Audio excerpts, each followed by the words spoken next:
situation. I mean, they didn't have the lockdown and stuff in the initial stages. And I think, you know, in terms of comparing, obviously there's a slightly different population, but, you know, it's a Nordic country, and their, you know, level of corona cases and deaths and stuff is so many, you know, multiples of what Finland is right now. It's pretty crazy. So we've been following a kind of like a hybrid strategy where everyone is following, hopefully, social distancing and stuff like that, but otherwise just getting on with it, and we're protecting our most vulnerable. And that's the best we can do, I guess.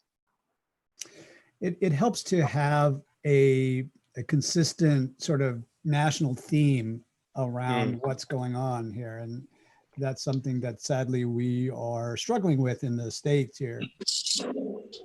And so I am leaning towards the opinion that eventually we will all probably catch coronavirus in the States. Like the 100% of the population will catch it. Well, a lot of people did catch it, but didn't even know about it because they didn't have any serious symptoms. Right. The immune system was strong enough, but it just so many cases overall. That's why we have highest mortality in the world. Right. And there's no prediction, there's no predictability even from one family member to another. So one family member may be asymptomatic entirely, but will pass it along to another family member who just dies. Like we've seen a lot of cases like that. Exactly. So, and it's a really new virus. It's just we don't know much about this virus. Yeah. So my children are locked in their rooms permanently. Just so really? Wow. Yeah. What age are they? Like range, if you don't mind me asking. I have a 12-year-old and a 16 and a half. I got a 13-year-old daughter, so yeah, I can relate. Mine are all grown. So mine are 48. Yeah, I have one who's like 42. My son is a grown ass man, as they say, right? Yeah. Is he in California as well? Yes, but he's in San Francisco. I'm down. Oh, okay, right. Yeah, you're south. I'm in Brea. You're in Brea. Yeah. Yeah. The reason I even wanted to be a part of this is there's nobody around here that I know that smokes a pipe.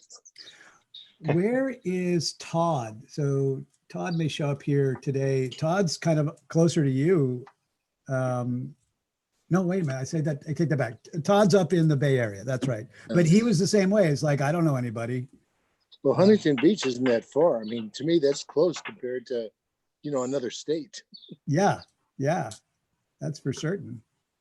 Well, I mean, I'm an Australian Finn, so that's the accent you can probably pick up. But I'm joining you guys from all the way up here in the Nordics, so we've got a bit of a time difference for sure. And then it was so nice to see that there's Jyrki as well, which is very close to Yuri, which is basically the same name derivation. So it's kind of nice to join you guys. So, if you don't mind my asking, my ignorance in Finnish. So, yeah. What would be like an Anglo equivalent to Yuri and Jyrki? George. George. Yeah, it's basically from the Russian Yuri, which is Saint George. So that's George, Yuri, same thing. And so in other language, it'd be Jorge, that kind of thing. Georgios in Greek, that kind of thing. So, man, my money is well spent already today. I've already learned something I did not know, even close. Yeah, and the thing in Finland is we have you probably don't have it in the States, but we have a very like you have birthdays and that kind of thing. We have name days. So every name in Finland has a name day. So Yuri and Jyrki have the same name day. So we actually celebrate that probably more than even birthdays. So really? Jyrki, who's the other Finn there online right now, and myself, we share the same name day. So maybe when that pops around the next time, we can have a celebratory smoke. So I think that's an excellent idea. David, if you want to know what Yuri is saying, we have the Saint Day, St. Patrick and all these ones. And David is December 29th. If you want to know, that's your day. December 29th. All right. There you go. See, I'm always looking for another excuse to like get out of chores, you know, at home. So And we have always a good day for a holiday. We have a worse thing because in the past, a lot of people had common names like, I don't know, Joseph, Thomas, something else, right? The second or the middle name, it used to be the saint day where you get born. Like, for example, mine, it would be David Matilda because it was Santa Matilda. It's like, thank God my parents didn't put Wow, that's my daughter's middle middle name, name. Matilda. So normally what you used to do is like, you put the next male day of your saint day. Yeah. But we have weird cases such as we have Maria Jose or Jose Maria, like Joseph Mary, Mary Joseph. Is like, why do you put a female name as a middle name? We got weird cases like that. So do you have like Joseph, Josefa, like with a Yes. female male? Yeah. so we have Maria Rainier Rilke, right? The German poet. So Erich Maria Remarque. got it. By the way, I just want to acknowledge we got some people on YouTube over there. Emily from France. WKR Piper in Cincinnati said the Ohio Pipe Show, for those of you who don't know, was officially canceled. So I know last couple of weeks we were talking about, maybe a few of you were planning on going to that one, but that's been officially canceled for the year. So I just want to say welcome to the people over there on YouTube. You can always join us here in the Zoom room if you want.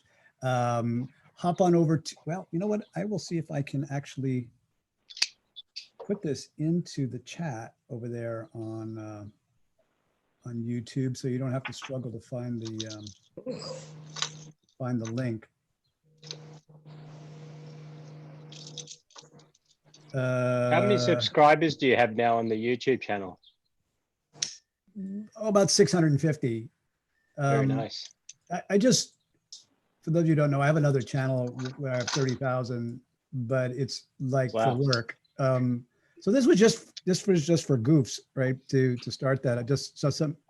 I wanted something that wasn't work, you know, to play with and to share, to be creative with.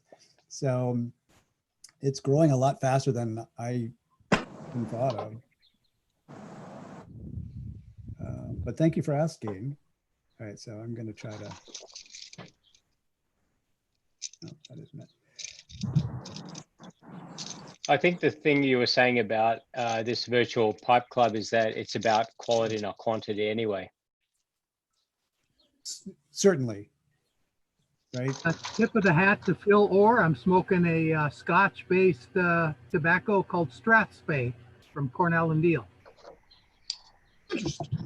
Hi, Phil. How you doing?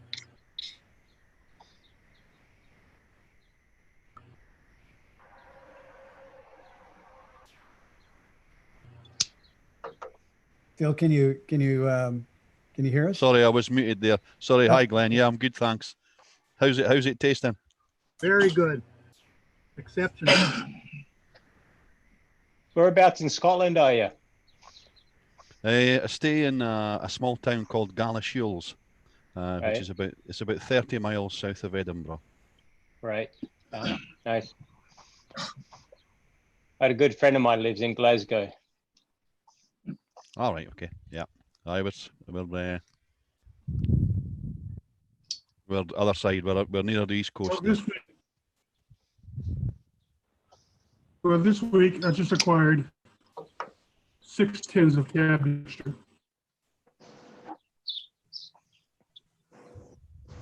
Is that Glenn who's talking to that?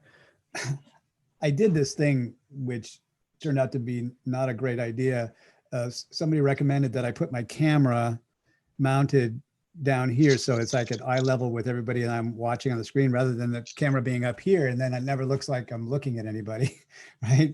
So, but now I can't see my screen, so I can't see whoever's talking. Any way you can put it just above on top of the monitor? Well, it snakes across, so the whole thing is kind of haphazard. I just see 9 boxes on mine. Is there a way to increase that? Are you on a mobile device? No, an iPad. Yeah, so iPad is the same. There's a finger swipe. And so if you just finger swipe across your screen, you'll be able to get to different views of whoever's here. We've got about 20 people today so far. It's still just, oh, I see, but it only shows 9 at a time. Yeah, that's just a limitation of the screen there. So you have to just swipe. Okay, I think you can swipe and get the next group. So right. This is my first time with a Zoom thing, so I was tickled that I could even get on. Yeah. Yes, you passed the first test, my friend. You're you're here. That's amazing. Now a member of the clan, because right now to leave the clan, you have to snatch the pebble from. Oh, this is fun. I like this. What's everybody smoking? I don't know if everybody got the message that I put out today. So we had a speaker lined up for today, and at the last minute he had to cancel. So that's interesting. The little caterpillar just showed up on my box of matches there. That's it. No idea where it came from. So John David Cole from Country Squire, who's a super, super nice guy. And he emailed me like yesterday, very apologetic, said that one of his staff people was out and that he would have to run the shop today. So he apologized, but he won't be able to make it today, but he's going to reschedule and we'll have him on another time. Woohoo! So I thought, which again, I'm not in charge of anything, so you guys can come up with a different idea anytime. But like blends to recommend. Like I love it when like Dimitri's got 47 different blends that nobody's ever heard of before. He made them. But yeah, like a lot of you guys have some different blends that I've never heard of, I've never tried to taste, and I think that would be fun to like blends you could recommend, stuff that's your favorites, stuff that like not necessarily your favorite but are kind of interesting, that kind of stuff. So what do you think? Does that sound fun? Yeah, well, Patrick tried all of my blends. I use him as one of my guinea pigs because he's member of New York Pipe Club. And I enjoyed every minute of it. So David, I'll go ahead and start. I'm actually smoking GLP's blend called Gaslight in a newly acquired Leaps pipe from Low End Pipe Group made by Daniel Billings. So I have some Gaslight. I love it.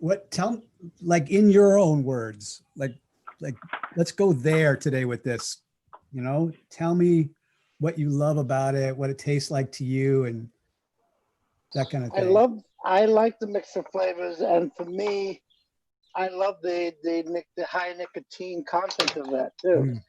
Because a lot of people who try to say that they can't deal with the high nicotine content of this. And I love a good English blend, but this is a good English too. So I love a good Latakia forward blend as this is. Gaslight's a cake, isn't it? Yeah, it is a cake that you have to actually have a blade to slice it to crumble it out properly, because you can't just pull it apart. It doesn't quite work. Pull it apart. You need a knife or something to slice it, and then once you've sliced off what you need, then you can crumble it up and put it in your pipe. Yeah, that was one of the first Englishes that I ever tried, and I was like, well, this isn't scary at all. This is tasty. That it is. Nice. I've got one. First time I've ever had this, and it's called St. Bruno. I believe McBaron's makes it. Yeah. It's really nice. I've never had it. This is the first time. That's why I wanted to try it in a meerschaum. But it's kind of reminiscent of the ODF, but a little bit lighter, I think. Is it a freshly opened tin? It's a ready rubbed. I didn't get the. Oh, you flake. got the ready rub. Yeah. So the difference in the price was amazing. So did the ready rubbed smell like a pickle when you opened it up? What are you talking about? A kosher pickle or a sweet pickle? What? No. So yes. No. Yes. That's what I was talking about. I did a review on San Bruno recently, and I had the flakes, and when I opened up the vinegar just leaped out at me. Yeah, this had none. Had none. Oh, maybe because yours was a flake and this was ready rub. I don't know.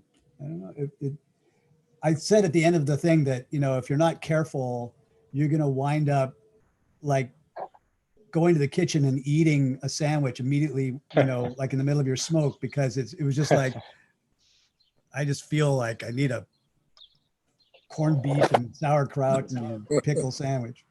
Go to the New York deli, huh? Yeah. Yeah, well, that's because McBaron, they use vinegar as preservative.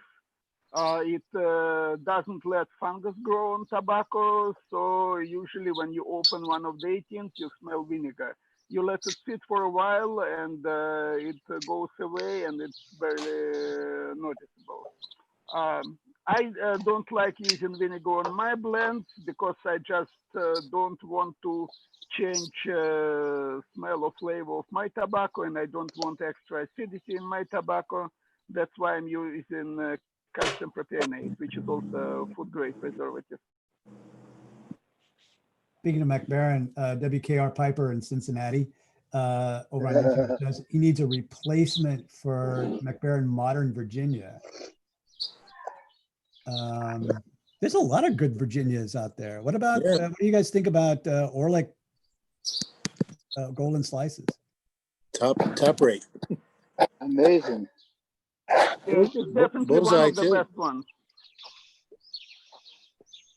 Even in my opinion, right now, out of everything available on the market around the world, right now I would say best Virginias are coming from Germany, made by the company named HU, and that's actually what I'm smoking now, HU Haymaker. And they use Virginias they're using are mostly from India and Philippines. Peter Stokkeby has some really good ones too. Oh yeah, Stokkeby, yeah, Eric Stokkeby, yeah. Well, now it's Eric and his son Max. They have some good Virginias, well, but that's basically that same Virginias you get in any limited tobaccos. They're using same supply chain, and they part of Scandinavian Tobacco Group. HU's Sunset is also quite good. Virginia blend, straight Virginia. Yeah, but for many years I was smoking mostly McClelland tobaccos, and nobody can beat McClelland in Virginias. And when I was talking to Racolette, he told me the secret why McClelland Virginias were milder and smoother than any other Virginias. Because usually for pipe tobaccos, they cut down whole plant and use all leaves from the plant. And for McClelland tobaccos, they were priming leaves same way they prime for cigars. So there are, well, tobacco plant is very tall. Most of them are over 6 feet high, so like over 2 meters. And they start, well, different leaves get ripe at different times, so they start picking leaves from the bottom. Volado is the lowest one, then Viso, Seco, and top leaf is Ligero. Volado is almost never used for anything, mostly for compost because it doesn't have much flavor. Ligero is the strongest, most potent leaf with the highest nicotine content, and it gives more spice than any other. So for McClelland Virginias, they were priming it same way, and they were only using viso and seco, so leaves from the middle of the plant, and they were not using the hair or the top leaf, which is strongest and with the most spice. That's why the Virginias were always so smooth. So where do they harvest in that way? Like what countries harvest like that? They were using American tobacco, mostly from North Carolina, and it was grown specially for them. But it's too much work, and that's why that Virginia is no longer available, because it's too much work for the farmers, and they're not getting a lot of money, especially as some laws associated with American agriculture recently changed in the last few years, so it became less profitable for farmers to grow high quality tobacco. Thank you. Right now, I think the best Pretty in the good. U.S. is from Seattle. I mean, it's not super cold, but it's on cold, yeah. I've been curious about whether we'll see a migration of tobacco farming to China because of this kind of harvesting, because this is so similar to the way that Chinese farmers harvest tea, right? And so yeah, well, actually, China is largest producer of tobacco in the world. They grow more tobacco than any other country in the world, just because it's such a huge country with the largest population in the world, and they have a lot of smokers. But most of their tobacco is used for cigarettes, not for pipes. yeah. Have you guys ever smoked a Chinese cigarette? I have. It was called Long Life. It was pretty bad. It was very low quality tobacco, and I don't know what kind of fillers they use besides tobacco. it was called Long Life, and I took one hit. That's so Chinese. That is so Chinese. Yeah. I've traveled to China many times in pursuit of my martial arts study, and have teachers from China who smoke cigarettes, and it was like, I don't know what it's made of. It's made of, you know, like street sweepings or something. The best part is that the best part's at the airport. They have a smoking lounge. I don't know if you ever went into that, but you don't need a cigarette. There's no ventilation. You walk in, they close the door, and yeah, it's terrible. The funny part was I bought one of my teachers, came to visit me here in the States, and I bought him a pack of really, you know, I forget what this was, like years ago when I was in college, something very expensive and European. And he said, well, this is very nice, but can we go to Chinatown and buy some Chinese cigarettes?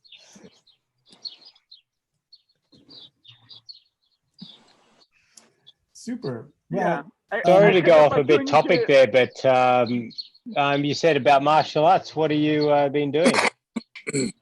I teach Tai Chi and Qigong and yoga. I have for more than 40 years. Nice. Yeah. You know, there's been a ton of other, I'm sorry, that caterpillar is now on the top of my computer screen. So there's been a ton of other martial arts that I've studied along the way as sort of complements to my training, but that's my main. Okay. Yeah, because I have a history in martial arts as well. So I did Kyokushin when I was quite young, and now I'm doing Brazilian Jiu-Jitsu. So. Amazing what the Pipe Club does, right? Brings people together from all sorts of walks of life. It's a microcosm of the world, my friend. It is, isn't it? Right? You know, you guys are making me wish I'd stayed in martial arts. Terry, it's never too late, brother. Never too late to go back, man. You got to get into it. The journey. Studied under the American schools of Shaolin Kempo for a short period.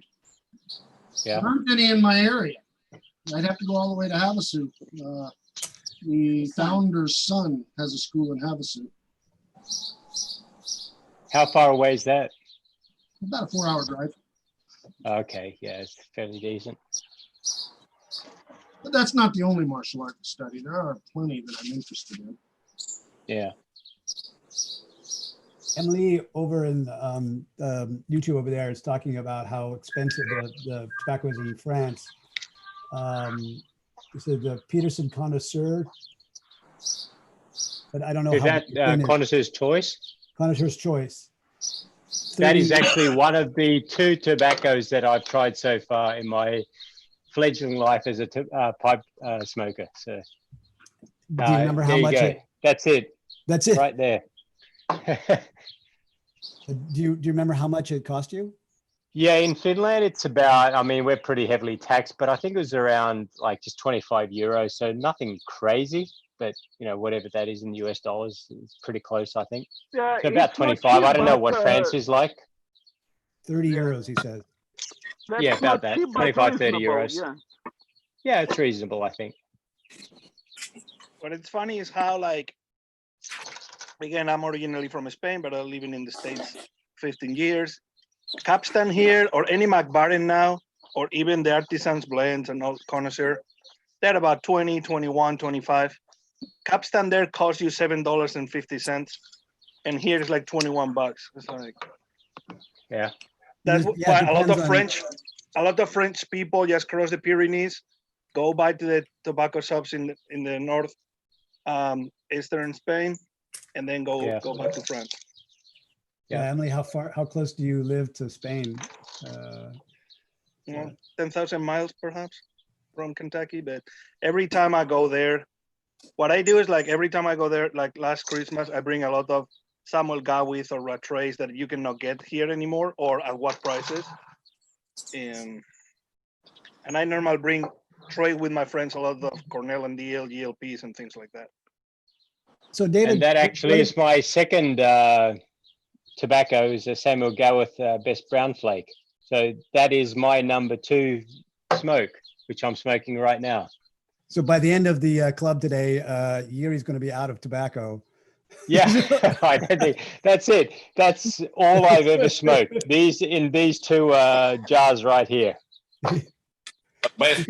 Phil, he's going to be visiting you in Scotland here shortly. Well, not Gawith and Hogarth, North Yorkshire. It's only about a 2.5 hour drive from here. So, yeah, I actually worked in Dewsbury and Leeds for a while back in the 90s. So Yorkshire, West Yorkshire, anyway, is pretty familiar to me. David, what are your blends to recommend, would you say? Mine? Actually, it's funny because yesterday with my best friend, Nico from Chile, we were debating and he told me, yeah, tell me your favorites. So I actually make a list not knowing that was going to be the topic of today. If I divide by like Vapors Orientals, which is my favorite, or Virginias, my favorite up here, it's always been Fillmore, period. There's nothing to compare. Bayou Morning Flake too, because I'm a big Perique guy. I like 20-25%.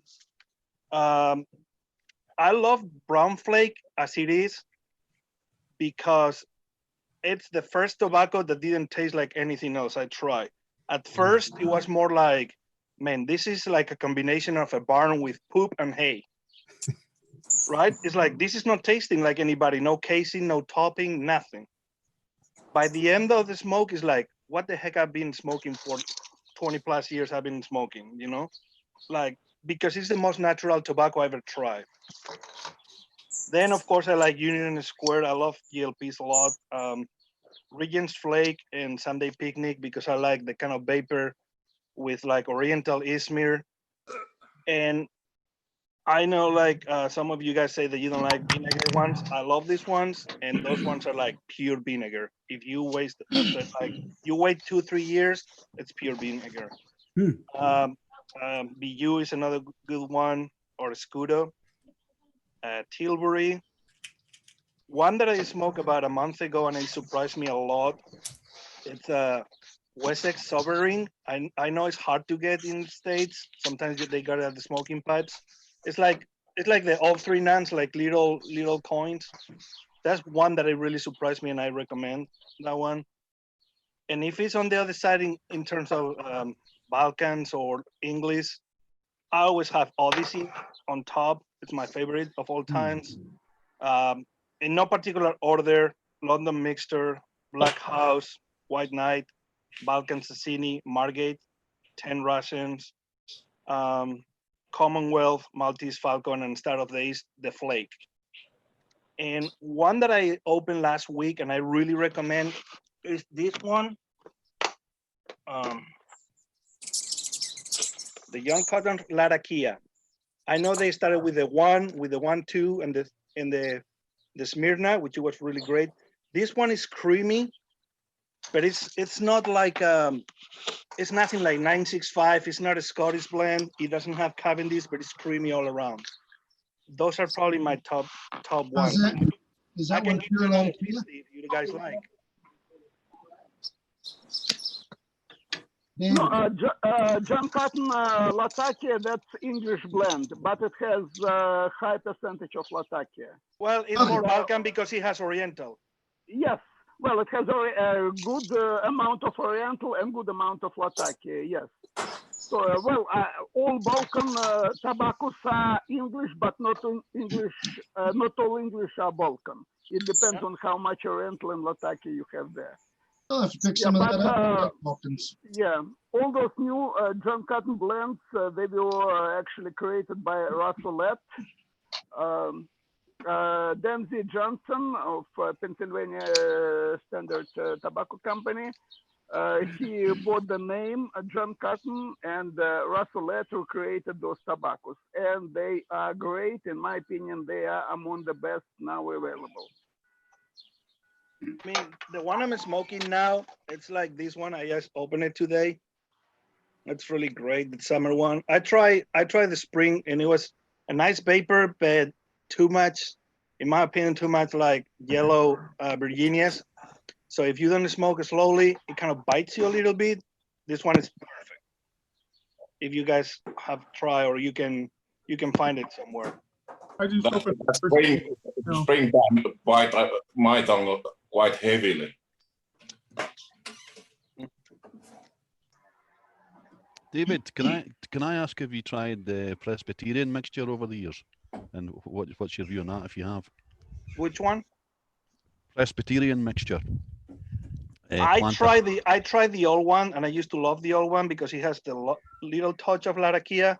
Nowadays, I think it's a different blend with a lot of Latakia, which they put the same sticker on top. I don't think it's nothing to compare. I like the old one. Oh, okay.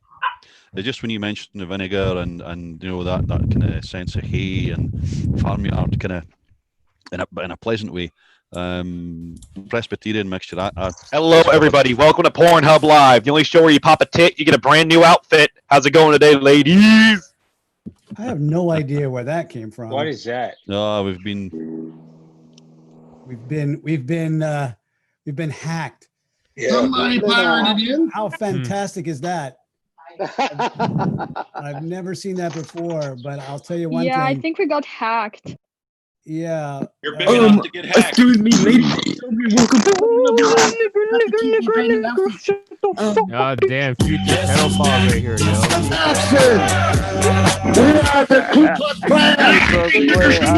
My dad fell into a cum shaft. Why is that fun? So interesting. I don't get that. Well, here's the deal. Welcome to the cum zone. Sounds to me like welcome, everyone. Well, that's a bit different. Do you want to restart another meeting? We might have to do that. Yes, indeed. All right. The security on Zoom is excellent. I did notice an admin popping in there, David. That I saw Zoom. Yeah, so they're maybe sorting it out for us. They're probably from Glasgow, mate. I'm gonna say. So I've been on live streaming on all the different platforms for years, and trolls and hackers and whatnot are well known to me. They don't typically bother me if I can, get in there and handle it.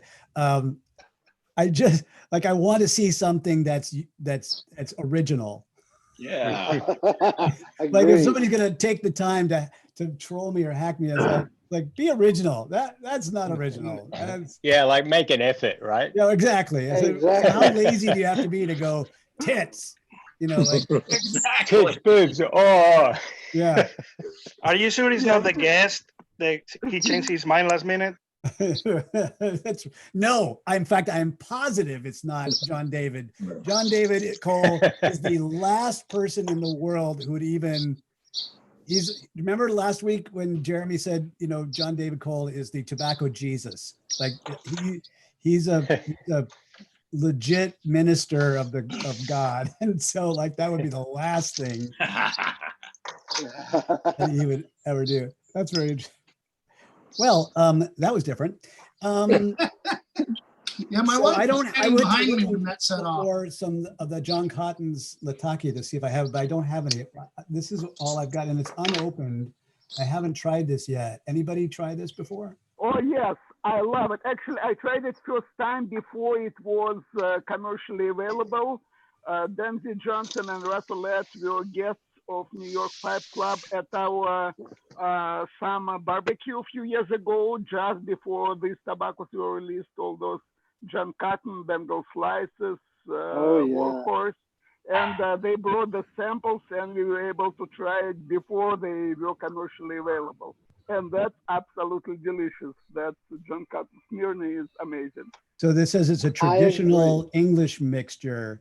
So, but what is to have some Orientals in it more so? Yes, well, Smyrna is Smyrna itself is an Oriental. Yeah, Smyrna and Izmir, that's basically the same thing, just different names of the same tobacco. And that's actually Oriental tobacco from northern Turkey. And that Smyrna has very small leaf.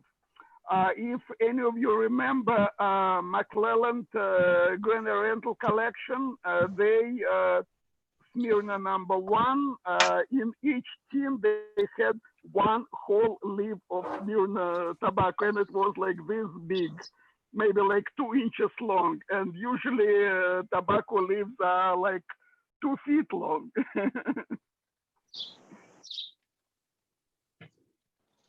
And if I'm not mistaken, I hear that they are no longer making that blend itself, so you better enjoy it. I was Glenn says we should upgrade our Zoom client version to 5.13, which has enhanced security, but don't do it right now because it'll knock you off, and we'll do it so before next week. Yeah, I was gifted some tins by a very wonderful, generous friend, and this was one of them. And I've been sort of slowly opening them and tasting them. And so when you brought it up about the John Cotton's Latakia, I thought maybe I had a tin of that, and so I was gonna. Yeah, if you like English tobacco with a moderate amount of Latakia, not too much, and good amount of Oriental leaf, you'll definitely enjoy it. It's delicious. Super. Oliver. Yes. How you doing, brother? You're, awesome. You're usually more talkative, so I've got to draw you out. You know that. Thank you. Hey, Oliver, good to see you, man. What's your favorite blend of the day?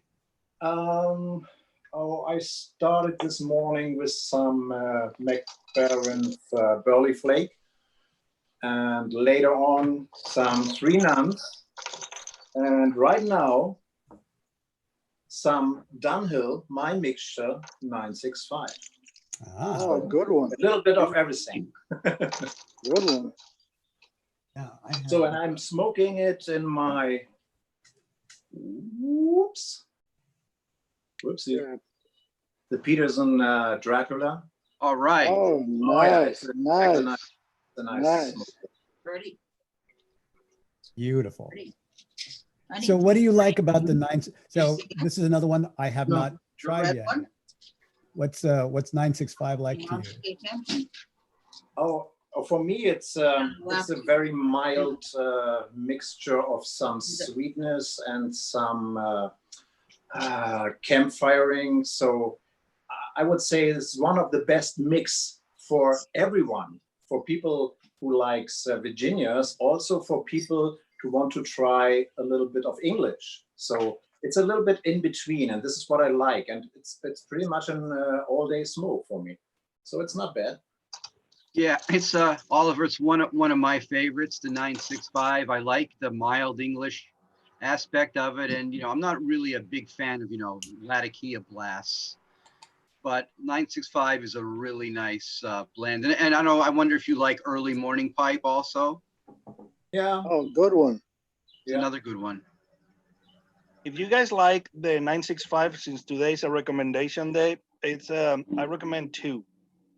One, it's the Murray's 1862. I don't know if you guys ever tried that one, but it's kind of like another Scottish. You may like it. Again, Murray's 1862. And then the other one in bulk that it's really great is the Stratfordshire. And if you can get 2 ounces for about $5.50 or something like that, if you haven't tried, I recommend those two as kind of crossover 965 blend.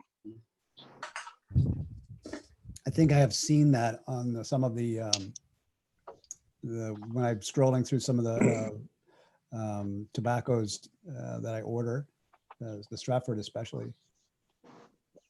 Has anybody here ever tried J.M. Boswell's Northwood, since we're talking about Englishes? I think it's a crossover blend. I think I had it once. It was really good. It gets really good reviews. At J.M. Boswell's Northwoods. He's a pipe maker from Pennsylvania. Makes a lot of pipes. They're all well within a reasonable price range. But he's also got tremendous tobaccos, and if you like aromatics, he's got a lot of those. I have tried that one. If you're interested in that one, it's stronger. It's not a crossover English, in my opinion. It's more like what other ones you can say? If you like, for example, Lagonda for GLPs, it's more a stronger one than that. It's not a like early morning pipe or 965. I only smoked 2 Boswells, and they're both aromatics. And those are the only aromatics I smoke. And one is Bear's Blend, and the other is Hunter's Choice.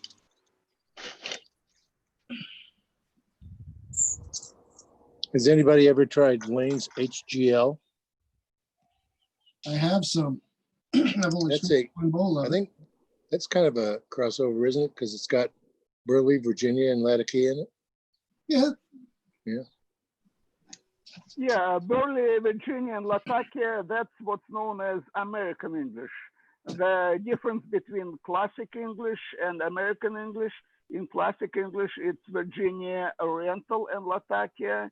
In American English, it's Virginia Burley and Latakia. Burley has flavor somewhat similar to Oriental with those nice floral notes, but also Burley has like nutty flavor, and it's much higher on nicotine than Oriental. I was noticing this, and I'm saying this asking for an education, because I'm so unsophisticated in my smoking, but I was smoking, now I'm gonna have to try to remember what it was. And I felt like if I think of it as music, that there are deep, or I'll tell you what it really reminds me, when I edit video, there's a color wheel that has midtones, highlights, and shadows and stuff. And so there's this sort of darker layer that is the bottom of the spectroscope, and then there's a higher layer, which is, and some of the tobaccos felt very middle and high, but no depth. And when I smoke Burleys, I often get some of that depth. It adds some darker notes to it. And in smoking these that had only a middle to high, I thought, I wonder what would happen if I mix some Burley with it, if it would balance it out. Yeah, Burley will give you that little nicotine kick, that nice nutty flavor. especially dark burley, but dark burley might be a little aggressive. Sometimes it's a little too spicy. And well, basically, burley comes in 4 different varieties: white burley, dark fired Kentucky, and Perique. Perique, that's also burley, which is fermented in its own juices. And I will also add, if you want to make a difference between white burley, you guys probably heard Maryland, right? Maryland is another kind of burley, and it's spicier. Yes, definitely. Maryland is burley, which is grown mostly in Maryland and a little bit of it in North Carolina. Yeah, but it definitely has that a little kick of spice, which is good when combined with Virginia, but it's too much spice when you put too much of that tobacco. It might overpower all other flavors.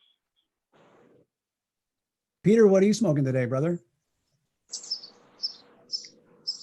In your extraordinarily long. Hi, can you hear me all right? Yep. So I've never smoked a clay pipe before. This is my first time, and I've heard so much about it. I have had 2 of these hanging on my wall on a rack for 15 years as an ornament. And I thought, everybody's smoking these things. I thought they were just ornamental things. So here I am, I'm smoking one. It's not, I can see that it's very neutral. It's just imparts very little flavor to anything. I like that. And I'm smoking something I dug out of my stash that was opened and sealed again with vacuum seal. McClellan Christmas Cheer. Oh, what year? Cheer, Virginia. Supposed to be their premium Virginia. It's very good. What I like. Yes, all McClellan Christmas Cheer, Virginia Flakes. They've been making them since 1992. First one was 1992. Last one was 2017, and every year it was different. So all Christmas cheer had Virginias from just one crop, from 1 year crop. Right. Yeah. And specially aged, and all of them are different. And in my opinion, all of them are great. Agree. About 15 years old, maybe 15. Ooh, what a great choice to smoke. I opened it. Opened it. It was just like, because I had it in a vacuum sealed bag and then in the canister. It was like, I opened it, was just like this burst of incredible, sweet, delicious tobacco smell. It was really quite stunning. Yeah, it smells like dry fruit. Yeah, dried fruit, very strong dried fruit, which I love. That's great. And then nothing can beat McClellan aged Virginia. It's great. It's great. Amazing. And then the other one I've got here that I may get to is it's Dunhill. This was back in the Dunhill era. Dunhill Nightcap, which is real strong, Perique and Latakia. That's more my flavor zone, is like super strong. I don't know, because I've smoked cigars for like 25 years, so I'm kind of used to strong tobacco taste. So that's what I've got. Have you gone down this rabbit hole yet? Oh, I've got that on my list. But that's probably right up my alley, really. Really, yeah. So I'll have to get me some of that. And thank you for asking. Always a pleasure. Yeah. So yeah, and the other pipe I'm going to smoke here is, I don't know. This is a kit pipe that I carved. It was drilled, but it was a block of briar that was drilled, and then I just carved the exterior. Anybody ever do that? So did you do the rustication on it? Yeah. Too? I mean, we're talking. I got my start. You did a great job. It looks beautiful. It looks great. It looks amazing. And I double stained it with like a brown stain and then a black stain, so it's got all kinds of striations of color. It's not super visible in this camera. This is the first pipe I ever carved. But to me, the drilling is the most vexing thing. I would never know how to drill and get those 2 holes to line up in the middle of a block of wood, but carving the outside is pretty fun. Really, it's not that hard. 7 more kits. Well, if you So I get the, if you follow Tom's advice, you just have to smoke a bowl first, and I don't mean tobacco. gotta get relaxed. That's I think that's his secret, right? So, I thought everybody did kit pipes. I bought them on eBay for like, somebody got rid of them for $10 or something. I got 7 of these things. That's cheap. Some of them have bent stems and all kinds of different shapes that you can do whatever. But this was my first one, and I'm going to smoke it in a little bit. So what did you use to carve it? We're talking crude Dremel. I mean, I spent if I got paid a penny an hour, this pipe would be worth about $15. So I carved my first one with just files. Yeah. So I was filing and sanding, from a big block of briar. I don't have really a decent bandsaw or anything to start with, but it was just really a relaxing. I spent like a month and a half just hacking away at it and just kind of seeing what happened when it came out, and was like, oh, this is nice, and smoke's really great. So I don't have anything to do with the smoking properties, because that's the drilling, the real hard drilling. Anyway, it's a lot of fun. That's gorgeous. And so the stem came with the kit then? The stem that was already fitted? I'm sorry, what? The stem was already fitted? Yeah, the stem was fitted. I did modify it a little bit, just gave it a little more shape, little tapering thing that I did to it. Just kind of jazz it up. I did this in 2005. Because I'm glad I wrote it on the bottom. What material is it? PG1 is a stem? 05, which I carved in with a Dremel. Not very pro looking, but. What material is the stem? I believe it's acrylic. Okay, perfect. Yeah, so. How long is this stem on your other pipe, though? Pardon me? How long is the stem on your other pipe that you got in your hand? That's pretty long. The clay, I don't know. It's got to be 13, 14 inches. Wow. Nice one. It's fun. It's a fun pipe to smoke, but it's How does it draw, though? Actually, really good. Really, very well. Yeah. Thank you. Yeah. But I'm not like a professional clay smoker, so I'm working it out here. Yeah. It's very, very nice. I can see why these were popular for a very long time, and still remain so, I guess. Yeah, It looks like it's dead straight too. It's pretty. I don't know if you. One word of advice from my experience, which maybe I just have a weird. I need advice. But clean it immediately after you smoke it, otherwise it'll build up and block the airway pretty fast. Just from the tars. All right. Thank you very much. Very fun. This virtual pipe club has gotten me back into enjoying my pipes. I have about 60 pipes and wow, tons of, I don't know, 6-7 pounds of tobacco sitting around. That's all old. So thanks for getting started. I love it. Every Saturday I smoke a pipe, and that's great. And that's about time you actually put that pipe to use. And smoking clay church warden, it's very different experience. Like from my own experience, it's like purest flavor of tobacco I get ever. And because it's the stem is so long, smoke is very cool. So you just enjoy pure flavor without any extra moisture, without any bite or anything. Totally agree with that observation. For the other David, I was smoking some English summer flake as well. Very nice stuff. My first time smoking it. I'm definitely going to have to get some because I don't want to be left out of the cool kids club there. It's very hard to find. Well, I just popped open my Smyrna, so it is. I'm going to do a review on this. It's saying if you like English blends, you may be a cowboy because it smells like a corral. The bottom part? Yes. That's exactly what I'm talking about. Well, the thing is, usually the worst smelling tobacco are the best tasting ones. Definitely for cigars, I'd really like if I smell it and it smells like fresh horse crap. It's like I'm gonna like this one. It doesn't taste like horse crap. It just smells like horse crap. But when you light it up, it has like very deep, complex flavor usually. That's very common for Nicaraguan tobacco with a good amount of esteli leaf. No, that's what I usually. Yes, also Bizuki. Bizuki from Java, Indonesia. It's like milder version of Pirik. It has like that smell of fermented organic material, but when you light it up, it has amazing flavor.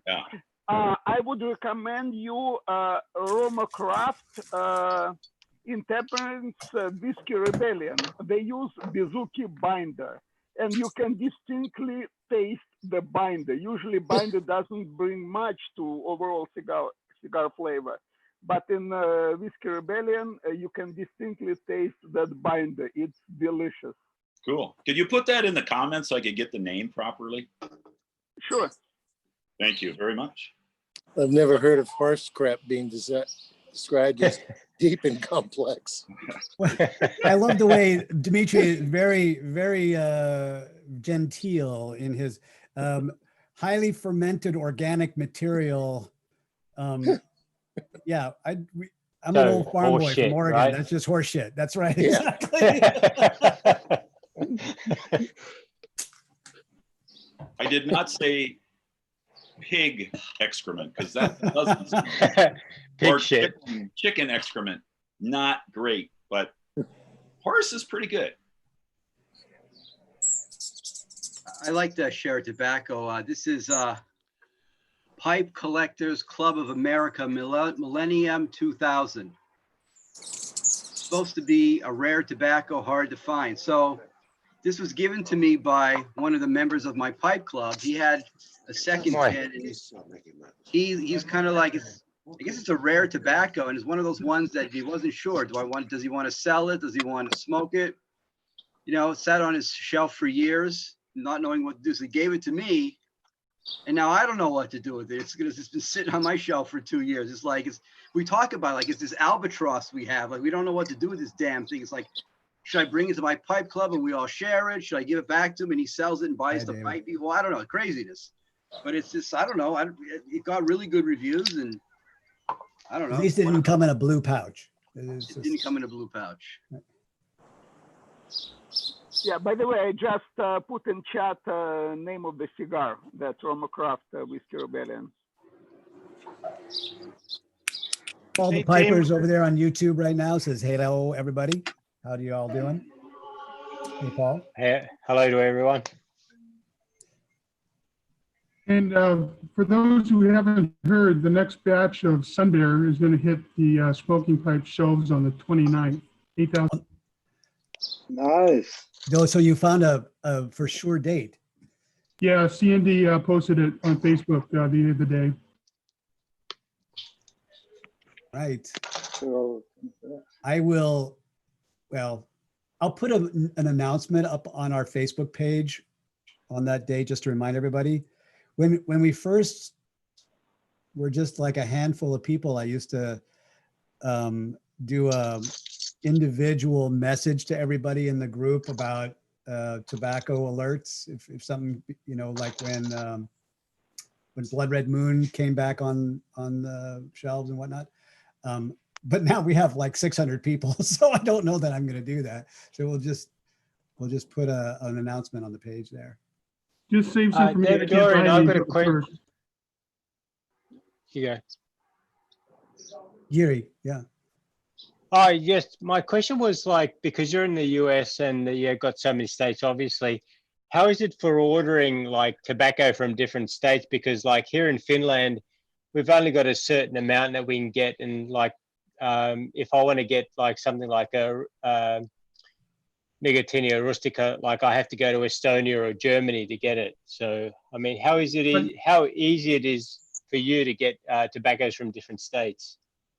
Well, in the United States, it's very easy. I think the only state that we can't ship to is Washington. Washington Yeah. State, has some you restriction. cannot ship any tobacco to Washington State at all. What Even about though Massachusetts? What is it with Washington? Like, yeah, even it's just local law they adopted like a couple of years ago. Right. Even though Seattle Pipe Club is one of the best known and largest pipe clubs in the United States, and they have amazing tobacco actually blended by members of the club, and they have absolutely incredible tobaccos. But all other states have no restriction of how much tobacco you can order and like order by mail. It's like here in Finland, like if I were to get like, I was talking with Jyrki actually, or messaging in the last week on Facebook about how to get Nicotinia rustica or something like that. And from Germany, like the only way I can get it is if a friend of mine or someone I know would send it to me privately. But if it's from a business, I can't accept it. There's just really crazy laws to do with it. So you and I are going to have to depend on some of our good friends in the States to send us a bit of French. Yeah, but sending tobacco internationally can be very tricky because each country has its own laws. Like in Australia, you cannot send any tobacco to Australia from other countries. Many countries have limit of how much tobacco you can send. Most of them, it's like 50 grams limit. I was trying to send some of my tobacco to my friend in Netherlands. I couldn't do it because you can send up to 50 grams of tobacco, but only if it's factory packaged and sealed. So I cannot send my own blends because it's not factory sealed. So not that I'm advocating this in any way, shape, or form, but I just want to remind you that smuggling is an ancient and venerated profession. Agreed.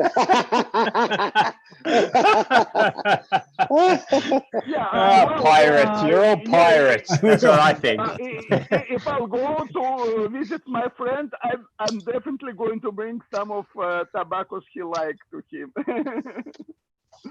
Well, besides, I live in New York, which used to be New Amsterdam, and it's been pirate city from the beginning. It's been a pirate city forever. Until 19th century. Actually, there were a few very well-known pirates who contributed a lot to development of the city. Actually, first Muslim in the United States was pirate and the son of pirate. His name was Anthony van Salé. His father was Dutch captain and a pirate who was captured by Barbary Coast pirates, became a slave. Then he converted to Islam, served Moroccan Sultan, became admiral, and then he founded Corsair Republic of Saleh in Morocco. His son later went to Netherlands, married German prostitute, and they sailed for New Amsterdam. And now their descendants are the president. That's been through like every culture I can even imagine. So when he came to New York, his son of a Dutch pirate, Dutch father, Dutch pirate. And Moroccan mother. Yeah, his mother was Moroccan, Margarita of Fez. His wife was German, and he settled in New Amsterdam, became one of the wealthiest farmers in the New Netherlands, and he was part-time pirate. Well, like most of the pirates, part-time pirate. Yes, he was a successful farmer, but for a couple of months a year, he was going out into the sea to capture Spanish galleons, bringing goods from Caribbean to Europe.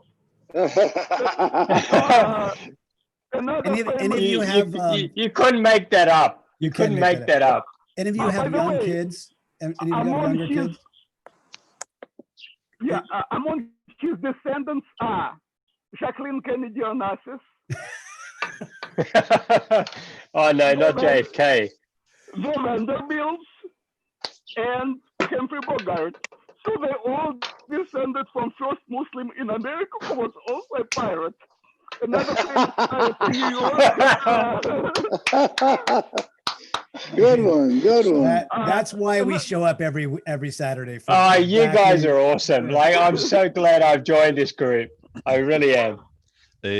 On about pirates, I was cutting my grass today and putting the grass cuttings in the car, and I had a billiard with some old dark fire in it, puffing away, putting the stuff in the car, and a little kid from across the road simply made a noise. He went, ag, ag, ag, ag, ag, ag.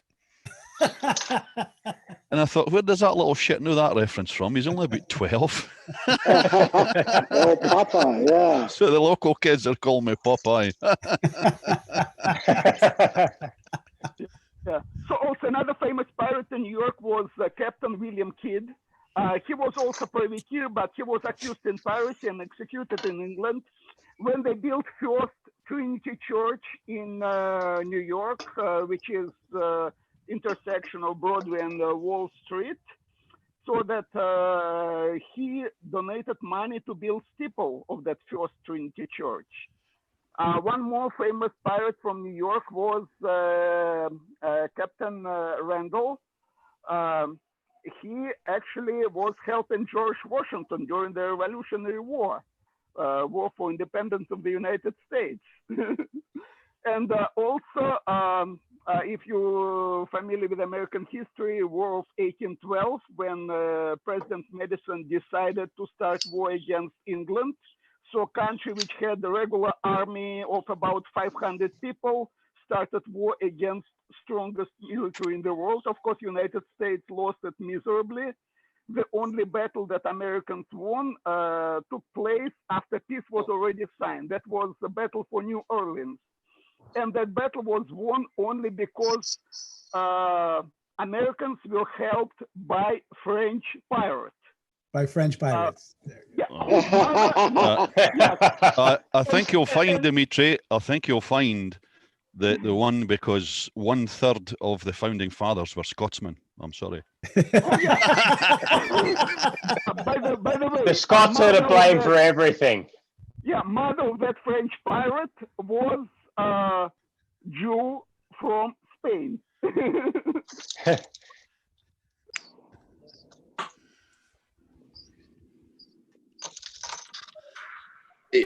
DDR, smoking Sir. some Samuel Gowith Cobb Plus morning. What do you got? This is called it's 1792, but it's in the it's a plug, and so I only get it in English, but it's a lot more mellow than 1792. Dark fired Kentucky and like Virginia, and with like the Tonkin flavoring, it's delicious. But it's like a brownie, and it's very dense, and you just it's got a of like a very like yeah, it's a delicious tobacco. So being 4 a.m. here in Tokyo, that's my always go-to to try and wake up in the morning. Wow, you in Japan, man. Wow. Yeah, Aaron's one of our farthest flung members there. Talking about those David blends, I can recommend the black twists, Kavita Tokat, black Irish, or Samuel Kavit's black double eggs.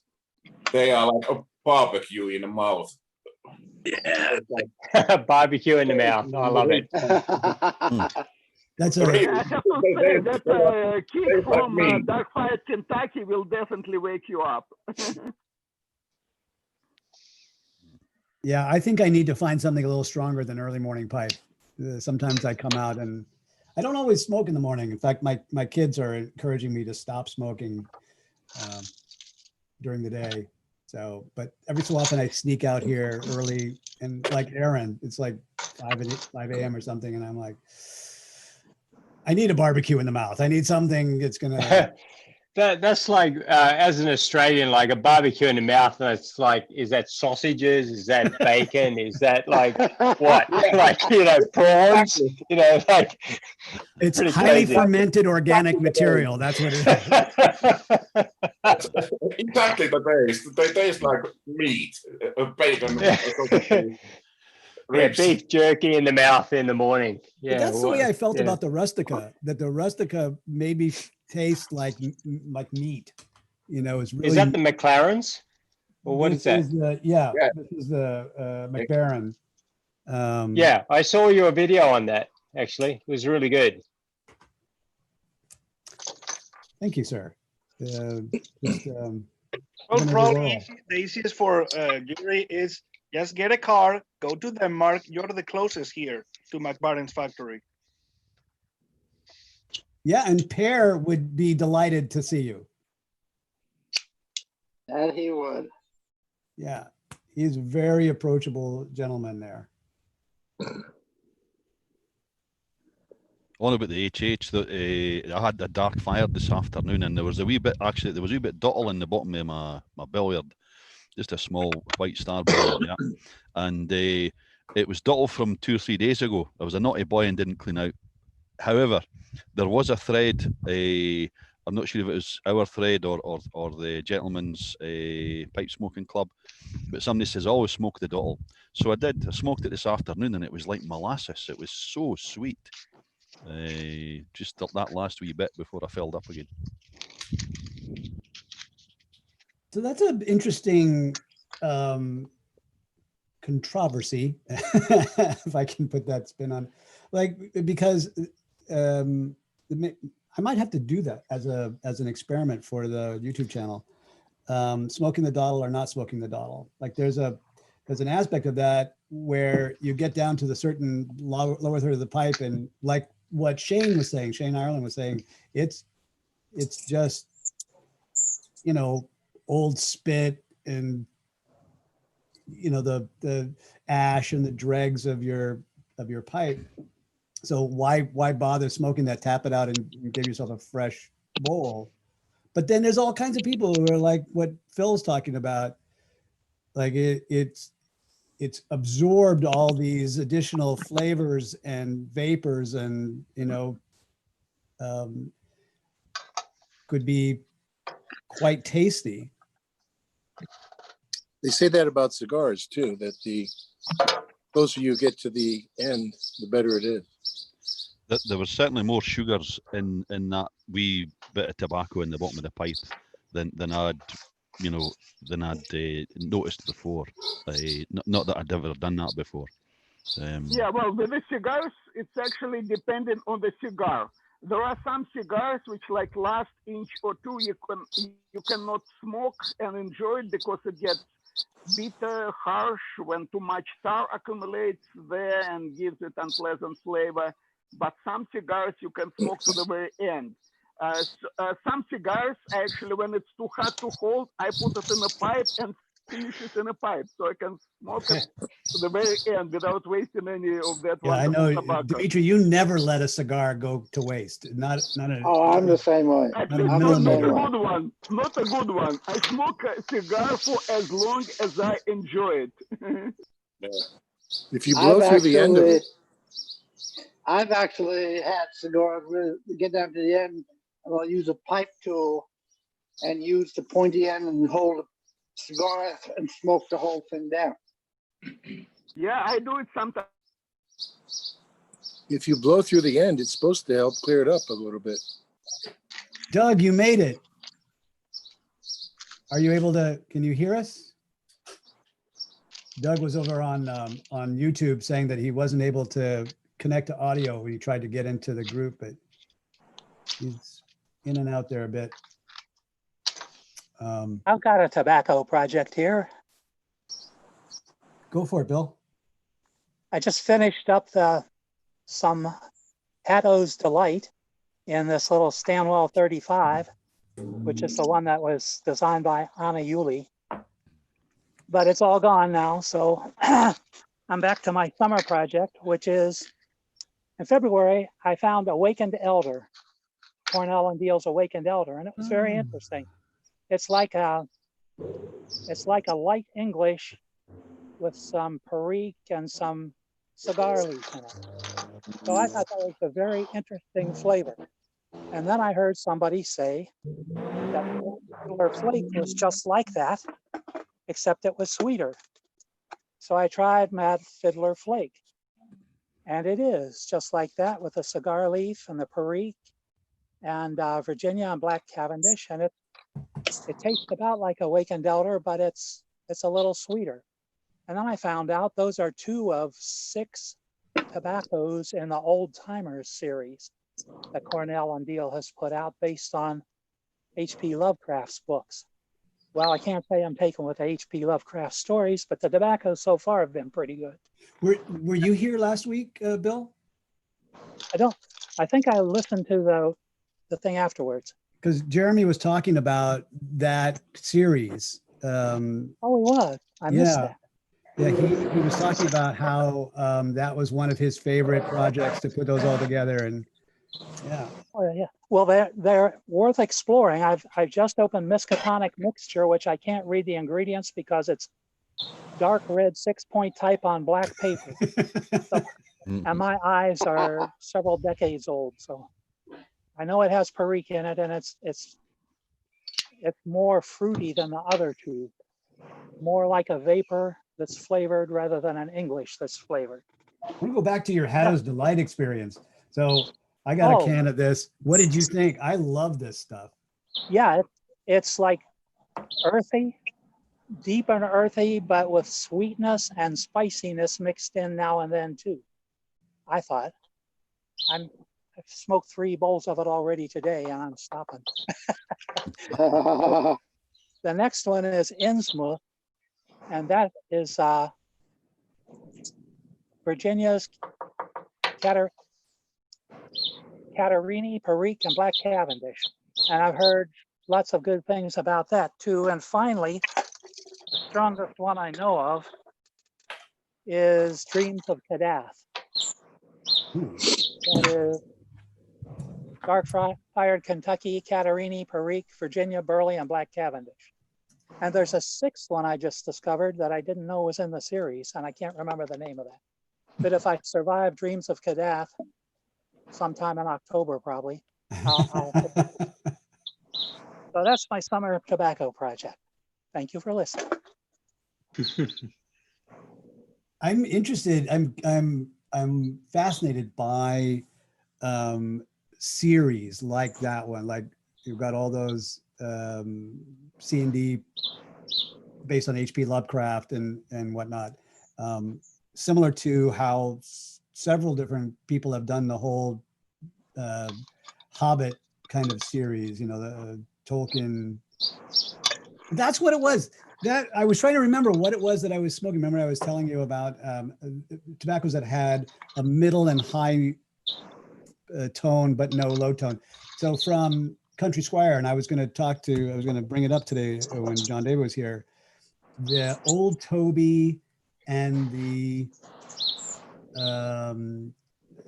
one of the other ones from the Hobbit series, both felt very middle of the road, but no depth, no kick in the ass is what kind of looking. That's exactly. Yeah, out of series of tobaccos, my favorite is probably McClellan Frogmorton. This is classic Frogmorton, which is just classic English. And then they have Frogmorton on the Town, which is mild English, sweeter one, milder with very little Latakia. Then Frogmorton on the Bayou, which is English with Perique, and Frogmorton across the pond. It's also English tobacco with a Syrian Latakia, and it has a little bit of topping. So it's not like pure English, it's like crossover between English and aromatic, but it's not really aromatic. And don't forget, Dimitri, we got Frogmorton Cellar. Yes, and Frogmorton Cellar, that's also very interesting. They didn't use any topping. Instead, into each tin, they put a piece of wood from bourbon barrel.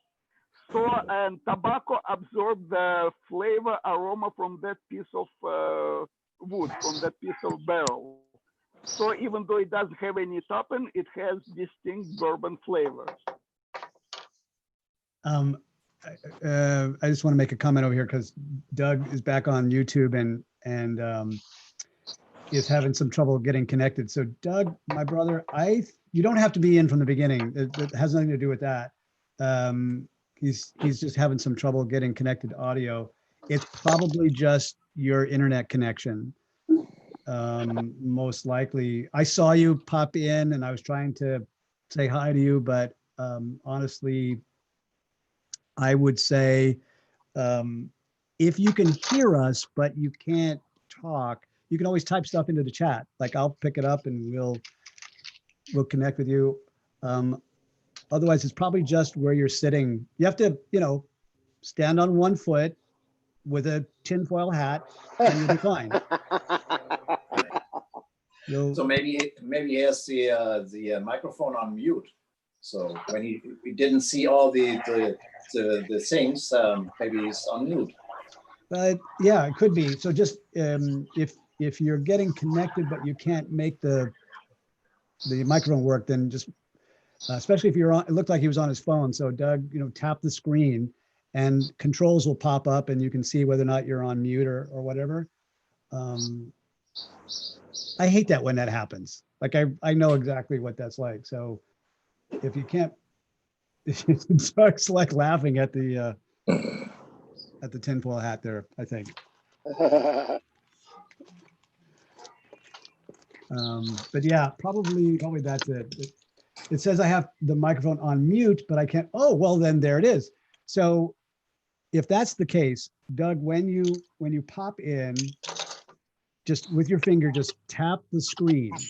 And what'll happen is you'll see a microphone icon and there's probably a red line through it. And all you've got to do is just touch it with your finger and then it will activate the screen, activate your microphone. So there you are. See, I learned about pirates. You learned about. I have another question about tobaccos. What do you guys think about the Bold Kentucky from McBaron?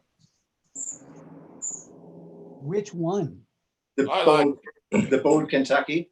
I like it quite a lot. Very bold. Yeah.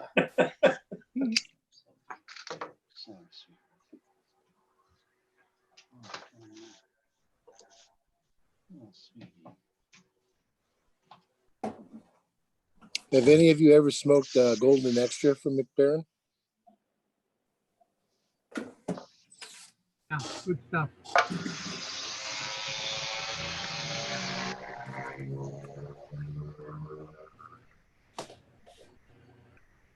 The Bold Kentucky. This is another really meaty kind of.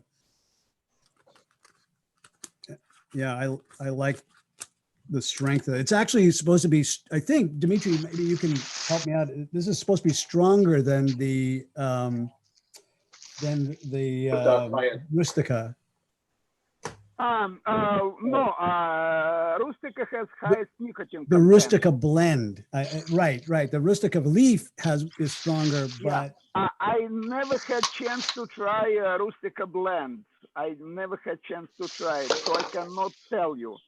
But in general, out of different varieties of pipe tobaccos, the Burley and Kentucky is one of the Burleys, has highest nicotine content, followed by Orientals, and Virginia has lowest nicotine content. Doug, did you make it in? Can you hear us? You see he's here. That's 50% of the process.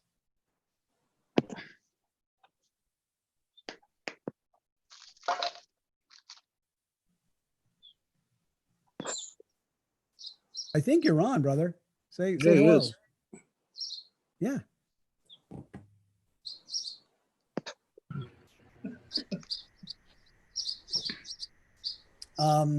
Super. Well, what about weird? weird tobaccos, off the wall, oddball flavors, things that you wouldn't smoke every day, but every once in a while you go, ready for something bizarre. That's what I was going to bring on, like tobaccos that you cannot stand. That was going to be my next topic, but one of them that I cannot stand is 1792. When I tried the first time, it's like I kept drinking and drinking, and it's like I have zero saliva in my mouth. It was dry, and then I smoked it twice, and I just gave it. It's the only tobacco I just gave it to somebody else. And then one of my friends said, "But keep a bowl or two for yourself. Smoke it 5 years from now." And then I smoke it, and I tried to get that flavor again, and again. Couldn't get that like tonka flavor. So I don't know if you guys like it, hated it, or. So what was it like the second time around then? It didn't taste as bad. My mouth, it was not as dry as before. Probably I was used to.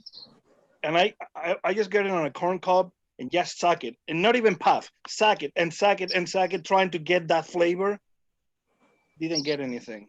I didn't dislike it the second time, but it's like, I don't see the point of this tonka on this tobacco. I feel like it was a waste of tobacco.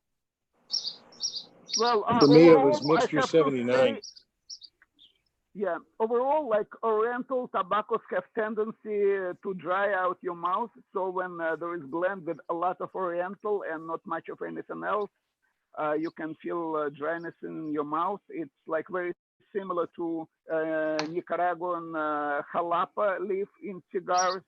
Usually when it's too much jalapa, cigar dries your mouth.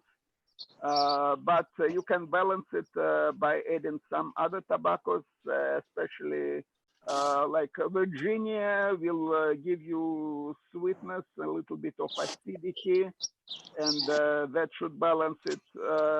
And if it smokes too hot, you can add a little bit of Latake, it will cool it down, or soft Virginia, it will also cool it down. I never had issues with Orientals. I love Orientals. They never get my mouth dry. No other tobacco than that one in particular. Yeah, it's just, well, some blends are just not well balanced. That's what it is.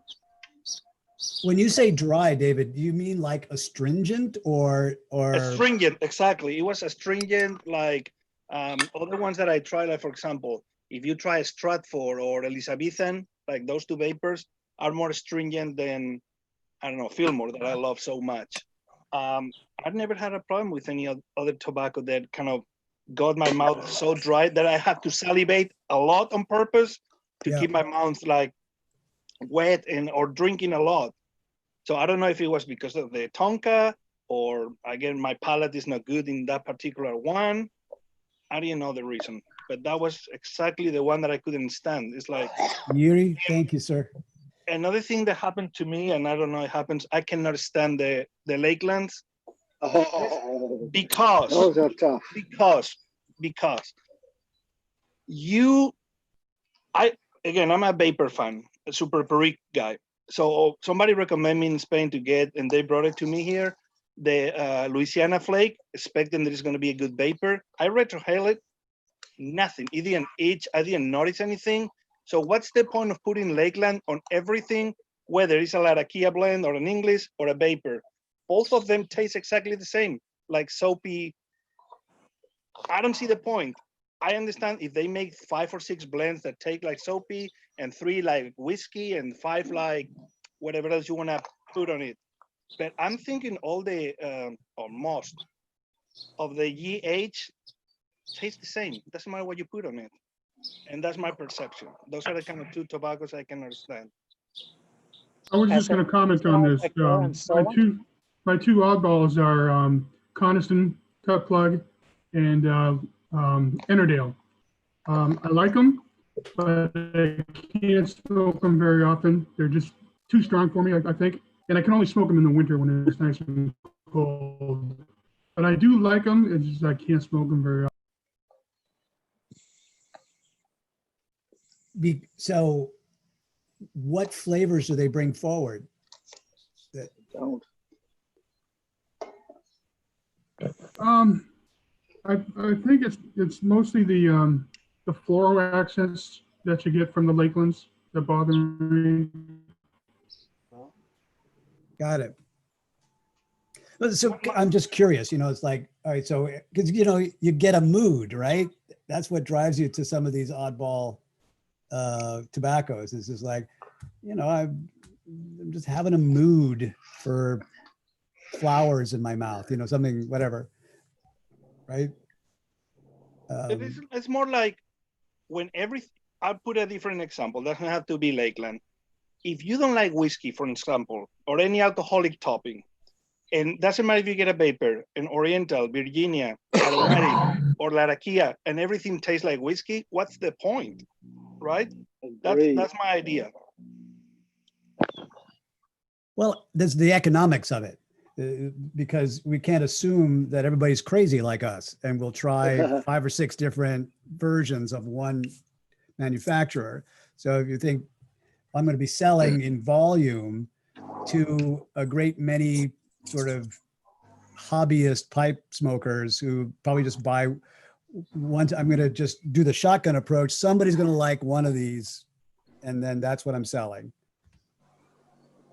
Right? Because they're not only going to be like Perry Jensen or Jeremy from last week with a sort of an artistic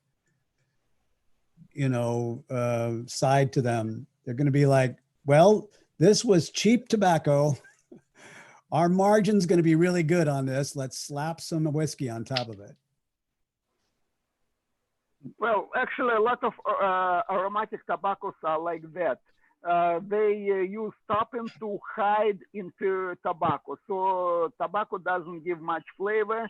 You only taste topping. And so I don't see any point of smoking that kind of tobacco. So though some people like it. I have nothing against it. But I like tobacco flavor. I'm smoking because I like to taste good tobacco. Well, I'll tell you, when I first started smoking again, the way that I chose tobaccos was in the tin note.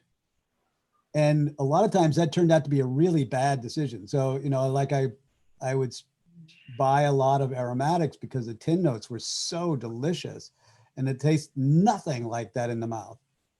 I have a shitload of maples in the drawer over there and I'll never smoke. Yeah, also a lot of aromatics, they're pleasant for people around you, but you're not enjoying it if you're smoking it.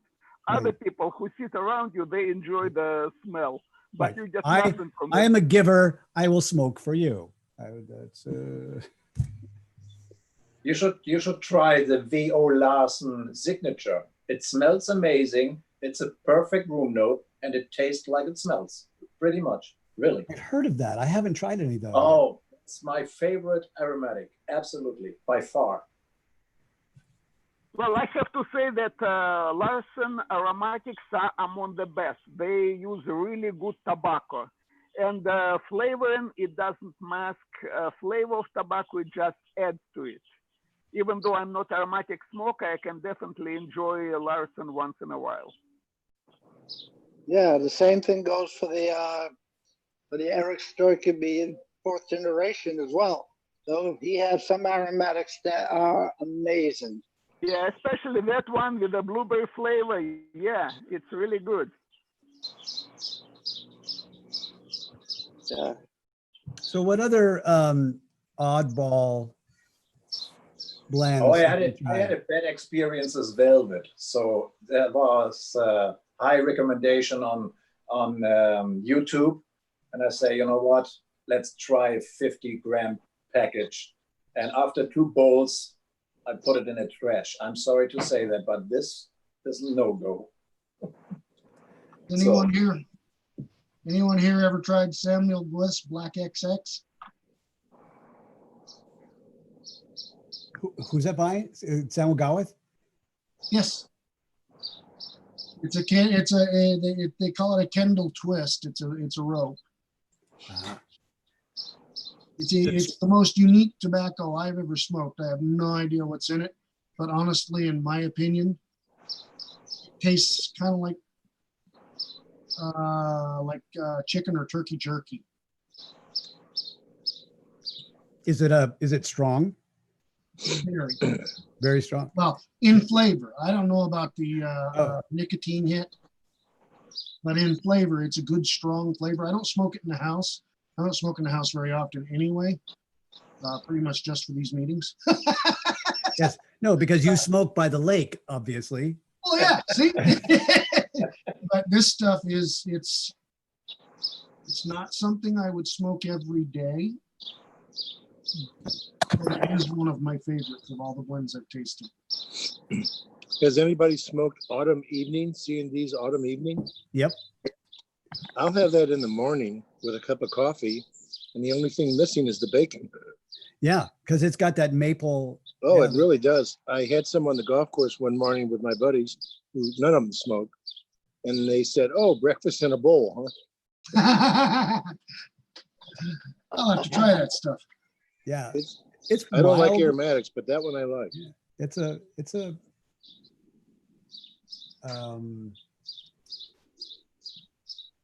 a gentle aromatic. Yeah. Well, it's a Virginia. Oh, that's see, been. Baron's got some right there. That's what Baron's got it loaded up there. Yeah. Fantastic. Has anybody tried Grousemore?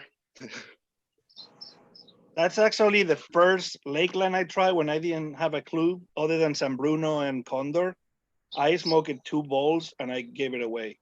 And that's probably I didn't smoke this one, Kendall Cream and Celtic Talisman. Those 3 were my first 3 Samuel Gawith. And I was not smoking Samuel Gawith for about 6-7 years just because of that. I pick it up maybe once a year, but I've got a bowl. Like I made the mistake of smoking it in a fryer. Like anything I taste anything I smoke after that, like, oh my, I've never had anything ghost like the Grousemore. Yeah, Lakelands are notorious for ghosting. If you're going to smoke any Lakelands, I'd say either meerschaum or a corn cob, or even the clay. Is Mixture 79 a Lakeland? It's not that the one with cherry? The one that has no, cherry? it's supposed to be vanilla, but it tastes like soap. I don't think it's a Lakeland. No. Phil, thank you, brother. We'll see you next week. I just opened a jar of Newminster Blackberry brandy that I've had for about 2 years, and I really don't like it. It's I can barely taste the burley in it. It's got the blackberry topping is very sour. It's just, man, I don't think I'm going to smoke any more of it. The one I like from Newminster is the 403. That's a great smoke. So the good news is that we're recording all this, right? So if any of the stuff that we've talked about tonight, you go, I wonder what that was that we were chatting about, you can go back and just sort of scrub through the recording. I'm going to put it up on the Facebook page here, probably later today, so that y'all can this has been so fantastic. I just want to, we're not close to being done yet. We got about another 20 minutes or so, but I wanted to say to you guys and to the folks over there. So I look over this because I have a second screen, and that's where YouTube is. Like that's a thing. But if you're watching over there on YouTube, you can scrub through the recording and pick up some of these fantastic ideas. I know I'm going to. Like I never would have opened this today if it hadn't been for you guys. So thank you. And another thing I recommend in the last 20 minutes, if you guys want to do, hey, I smoke such a blend. Can you guys recommend me 3 or 4 alike? Maybe you guys can ask and we can help you guys. That's a great idea, David. That's a great idea. I love it.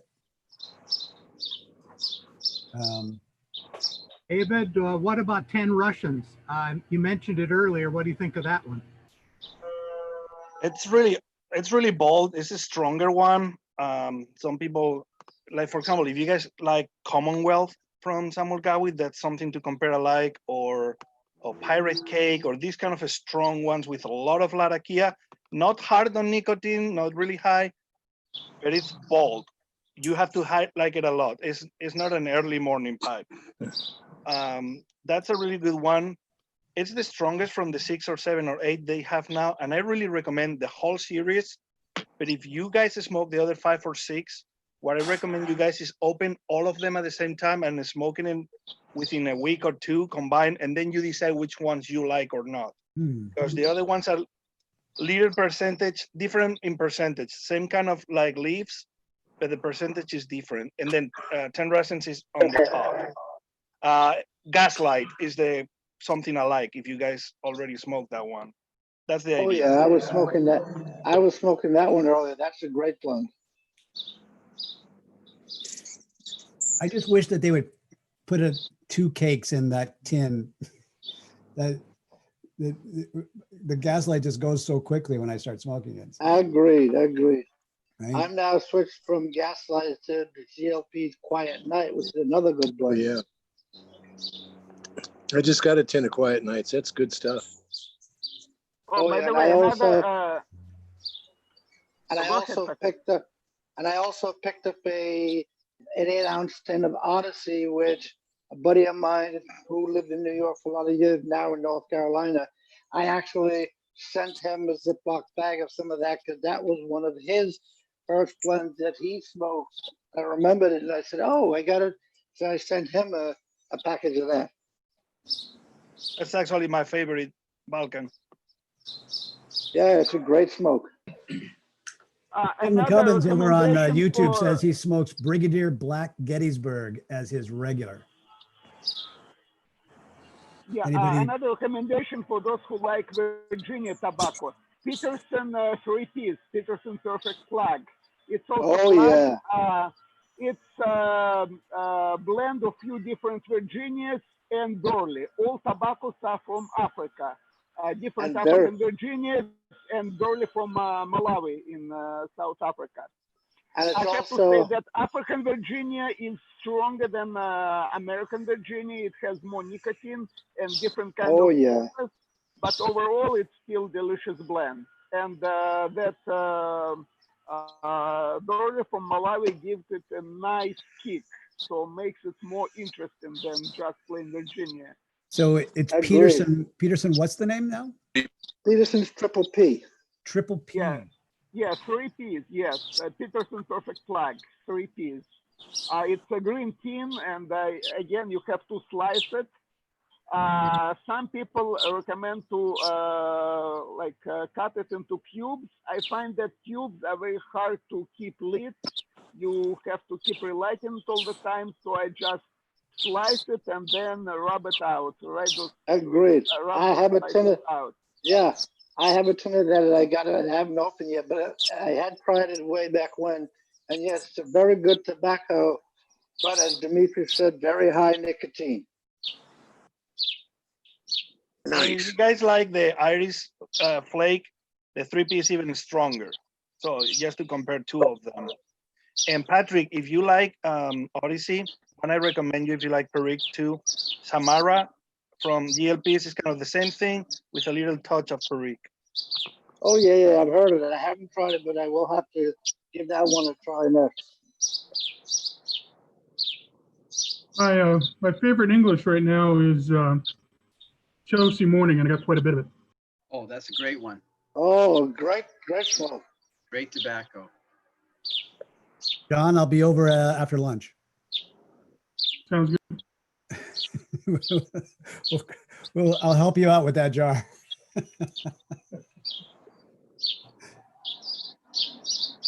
I do want to just make sure that I've said this, although I think everybody knows it. I'm so delighted, everybody who shows up for the meetings. I know that not everybody is a extrovert like I am, and I just want to make sure you know that that's cool. Absolutely, nobody needs to say anything. Just hang out with us and be here and be in spirit. But also, don't be shy.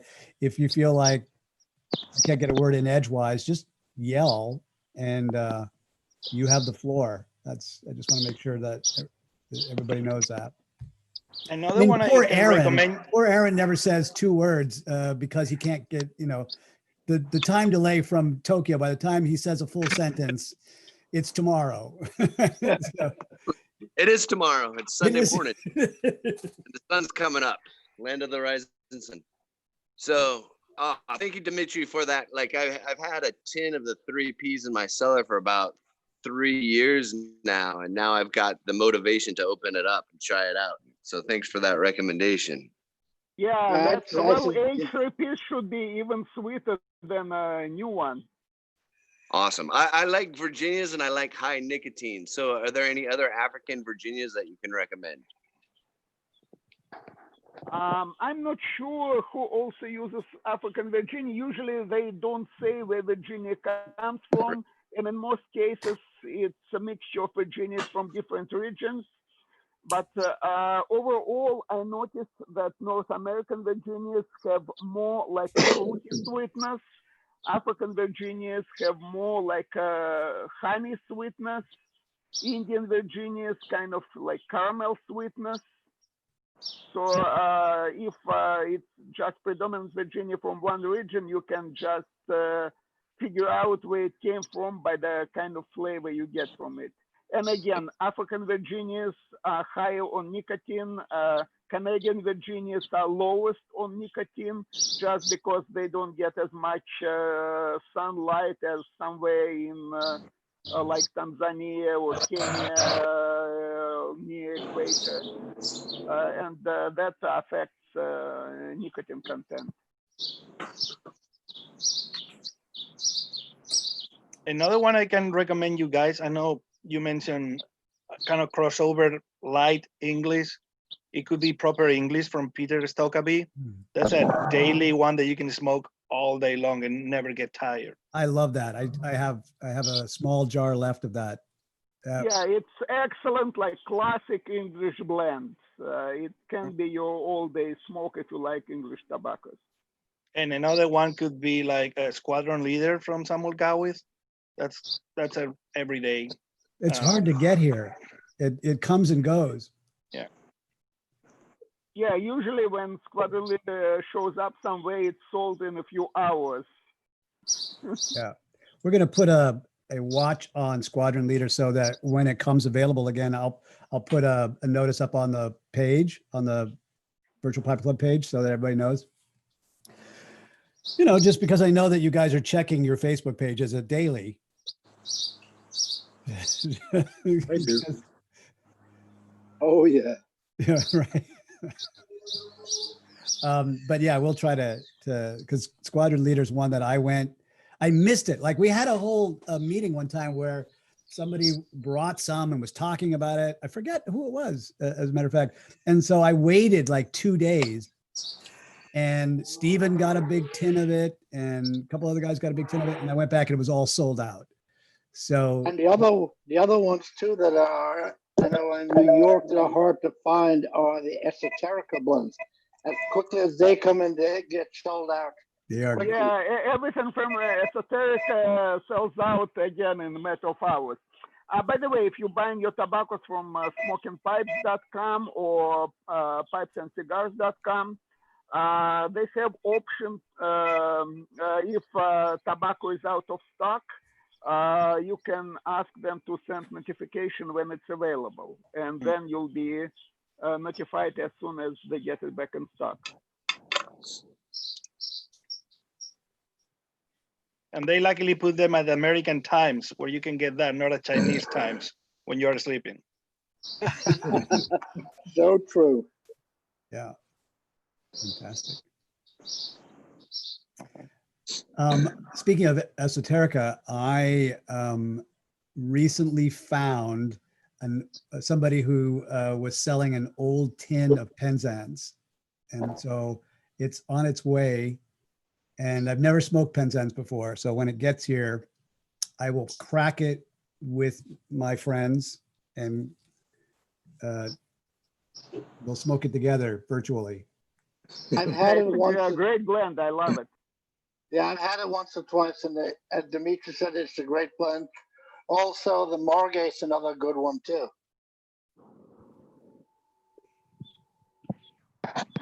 I heard that Star of the East Flake by Cornell and Deal is a very good comparison to Penzance. In fact, some of the reviews said they like it even more. Anybody have experience with that blend? They compare actually the same one you say, Tim. There is some guy in England. I will write it down. I don't remember his name, but I saw a video a while ago where he compares Penzance, Star of the East Flake, and Quiet Nights. Like the three of them is a good. The video is too long and he talks too much, but it's a good comparison between those. Simon Bosco. Yeah, I saw that video. Yeah, I like it. Yeah. I think I'll try the Star of the East. I'll grab a tin of that and I'll do a comparison. Yes, Star of the East Flake. It's I don't. It's kind of it might be one of those sleepers, you know, that people it's out there, it's readily available. But I mean, I've never had. I have a tin of it, but I haven't tried it yet. But I will. It's 50%. They say of Latakia. 50%. That's what they say. But you don't notice it. It's not like Commonwealth or Pirate Cake with 75. It has Izmir too, so it kind of mellows everything. You can notice the difference between the Oriental Latakia and the Virginia. But try the flake. Don't try the normal one. It's a totally different one. And they also make the one I think with honey or something. Another golden Start of the East Gold or Golden or something. I don't recommend that one. Tim over there on YouTube says Ewan Reese from Chicago will also notify you on esotericas when they come into stock. So a couple of different places to sign up for a notification. I was smoking some Star of the East one time on the golf course. And, you know, we have all these fires out here in California. And my buddies, he said, hey, I didn't know there was a fire going on. Have you? I said, sorry, that's my pipe.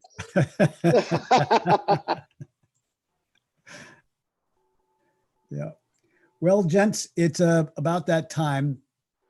Bill McCullough says his tablet overheated. See what happens when we get into a deep discussion like that? Is overheated his tablet.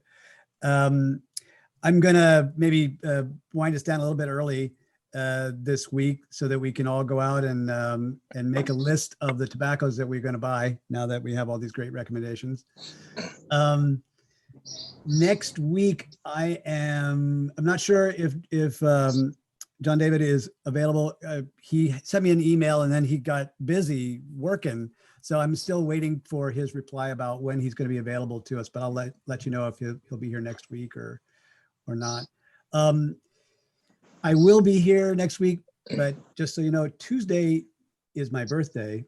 Happy birthday. Happy birthday. Thank you, gentlemen. Happy birthday. Yes, I'm passing a significant milestone. I'm exceeding my father's lifespan. So as I reach this birthday, and I'm feeling top of my form, so I'll be around for another 50.